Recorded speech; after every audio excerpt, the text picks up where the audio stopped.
একটি কাগজ, একটি সিল, আর কিছুদিনের অপেক্ষা। এই ছিল পাসপোর্ট পাওয়ার স্বপ্ন।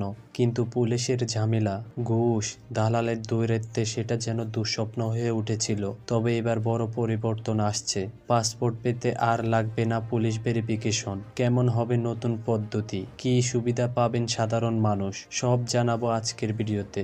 ধরুন আপনি বিদেশে যেতে চান, নতুন একটি জীবন শুরু করতে চান, বা পরিবারের জন্য কিছু ভালো করতে চান। পাসপোর্ট ছাড়া তো সেটা সম্ভব নয়। কিন্তু যখনই পাসপোর্টের জন্য আবেদন করেন, শুরু হয় দুর্ভোগ। পুলিশের ভেরিফিকেশন, অযথা হয়রানি, আর একটু এদিক ওদিক হলে ঘুষ দেওয়ার চাপ। অথচ আপনার সব কাগজ ঠিক আছে, তবুও পাসপোর্ট পেতে হয় মাসের পর মাস অপেক্ষা। এই সমস্যা কি শেষ হতে চলেছে? বাংলাদেশের স্বরাষ্ট্র মন্ত্রণালয় এক যুগান্তকারী সিদ্ধান্ত নিয়েছে। পাসপোর্ট ইস্যু ও নবায়নের ক্ষেত্রে আর কোনো পুলিশ ভেরিফিকেশন লাগবে না। জাতীয় পরিচয়পত্র ও জন্ম নিবন্ধনেই হবে পাসপোর্ট পাওয়ার প্রধান শর্ত। অর্থাৎ আপনার কাগজপত্র ঠিক থাকলেই সহজে পাসপোর্ট পাবেন, কোনো বাড়তি ঝামেলা ছাড়াই। স্বরাষ্ট্র মন্ত্রণালয়ের সুরক্ষা সেবা বিভাগের এক বৈঠকে এই সিদ্ধান্ত গৃহীত হয়। তাদের মতে, বর্তমানে জাতীয় পরিচয়পত্র ও জন্ম নিবন্ধনের মতো আধুনিক তথ্য ভান্ডার রয়েছে, যেখানে নাগরিকদের সব তথ্য সঠিকভাবে সংরক্ষিত। তাহলে পুলিশের ভেরিফিকেশন কেন দরকার? এই প্রশ্নের উত্তরে বেশিরভাগ প্রতিনিধি বলেছেন, এটা শুধু সময় নষ্ট করে এবং মানুষকে হয়রানির শিকার বানায়। এই নতুন নিয়ম কার্যকর করতে একটি বিশেষ কমিটি কাজ করছে। তারা পরবর্তী একাধিক সভায় বিষয়টি চূড়ান্ত করবে এবং আনুষ্ঠানিক নির্দেশনা জারি করবে। এই সভায় স্বরাষ্ট্র মন্ত্রণালয়, আইন মন্ত্রণালয়, নির্বাচন কমিশন, বহিরাগমন ও পাসপোর্ট অধিদপ্তর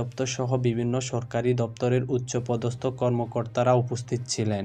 এখন প্রশ্ন হলো, এই নিয়ম চালু হলে আমাদের জন্য কি সুবিধা আসবে? প্রথমত, সময় বাঁচবে। আগে যেখানে মাসের পর মাস অপেক্ষা করতে হতো, এখন সেটা দ্রুত হয়ে যাবে। দ্বিতীয়ত, দুর্নীতি কমবে। দালাল বা ঘুষ দিয়ে কাজ করানোর সুযোগ কমে যাবে। তৃতীয়ত, হয়রানি কমবে। কোনো অপ্রয়োজনীয় প্রশ্ন বা পুলিশ হয়রানি থাকবে না। যদিও এই পরিবর্তন বেশ ইতিবাচক, তবুও কিছু চ্যালেঞ্জ থাকতে পারে। যেমন নকল পরিচয়পত্র, ভুল তথ্য দিয়ে কেউ যদি পাসপোর্ট নিতে চায়, তবে সেটি ঠেকানোর ব্যবস্থা নিতে হবে। এই জন্য সরকারকে তথ্য যাচাইয়ের ব্যবস্থা আরও শক্তিশালী করতে হবে। এই সিদ্ধান্ত কার্যকর করতে আরও একটি সভা অনুষ্ঠিত হবে, যেখানে চূড়ান্ত সিদ্ধান্ত নেওয়া হবে। এরপরই আনুষ্ঠানিকভাবে নিয়ম চালু হবে এবং জনগণ উপকৃত হবে।